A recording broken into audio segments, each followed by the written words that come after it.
पुराने विवाद के चलते शुक्रवार को आधी रात के करीब इन दोनों गिरोहों ने एक दूसरे पर धारदार हथियारों के साथ साथ लोहे की रॉड और लकड़ी के डंडों से हमला कर दिया, जिससे व्यापक दहशत फैल गई और इन सभी 9 हमलावरों को पुलिस प्रशासन ने हिरासत में ले लिया है। पुलिस ने धारदार हथियारों और लोहे की रॉड की मदद से दंगाइयों को बाहर निकाला। धुले शहर के सुभाष चौक नगरपट्टी रोड इलाके में स्थानीय अपराध जांच विभाग की एक टीम ने आजाद नगर पुलिस के साथ मिलकर पुराने विवादों को उठाकर और धारदार हथियारों के साथ एक दूसरे से भिड़ने वाले 9 लोगों को सुभाष चौक से गिरफ्तार किया है। नगरपट्टी रोड क्षेत्र ये प्रतिबंध धुले शहर के आजाद नगर पुलिस स्टेशन से हटा दिया गया है और इन सभी के खिलाफ आजाद नगर पुलिस स्टेशन में विभिन्न धाराओं के तहत मामला भी दर्ज किया गया है।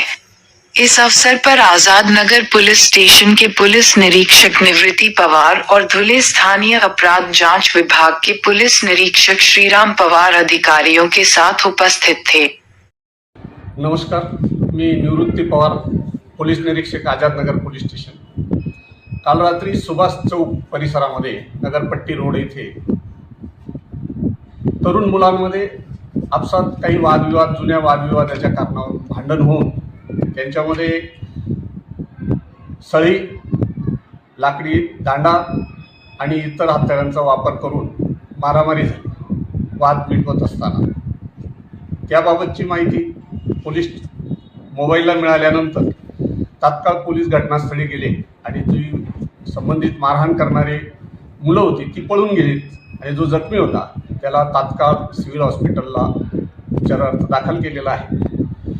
नमूद मारहाण करणाऱ्या मुलांना रात्रीपासून पोलीस त्यांच्या भागावर होते।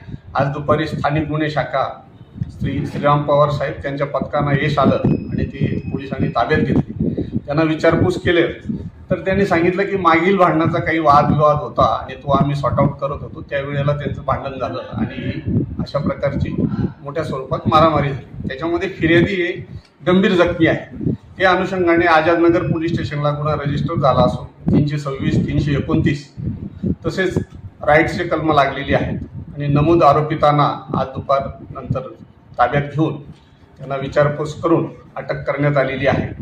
तरी माझी सर्व नागरिकांना विनंती आहे की आपला जर काही इश्यू असेल तर आपण लॉजिकल लीगली त्याचं सॉर्ट आउट करावं, पोलीस ठाण्याला त्याबाबतची खबर द्यावी आणि पोलिसांची योग्य ती मदत घेऊन कायदेशीर दृष्टिकोनातून मार्ग काढावा असं माझं म्हणणं आहे। कारण ह्या गुन्ह्यामध्ये बहुतांशी सर्व 20 ते 25 वय गटातील तरुण आहेत आणि कॉलेजचं शिक्षण घेणारे आहेत आणि काही मोलमजुरी वगैरे असं मध्यमवर्गीय कुटुंबातील मुलं आहेत। तर माझी सगळ्या नागरिकांना विनंती आहे की आपल्या अनुषंगाने जर असं काही वादविवाद असतील तर आपण कृपया पोलीस ठाण्याला याबाबतची खबर द्यावी। आपली कायदेशीर कारवाई करण्यात येईल। कोणत्याही प्रकारे कायदा हातात घेण्याचा प्रयत्न करू